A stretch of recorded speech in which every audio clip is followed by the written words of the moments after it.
Good morning, boys and girls. Today we're going to go over our sight words for the week. And as always, I put videos to it. And it just so happens that these three sight words each had a video. So the first word is had.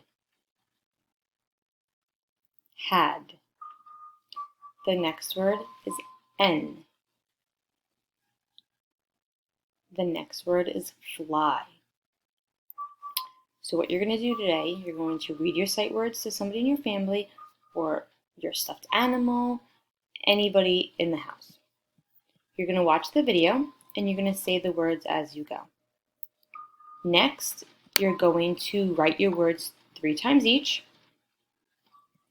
You could type it or you could write it in your notebook, whichever way you prefer.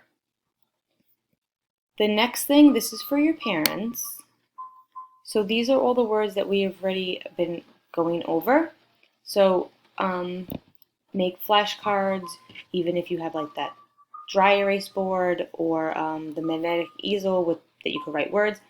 Practice these throughout the day. Once a day, you could do before bedtime, after breakfast, anything you want. But please just go over with them once a day.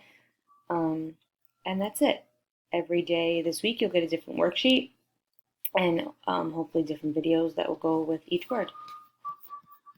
Bye.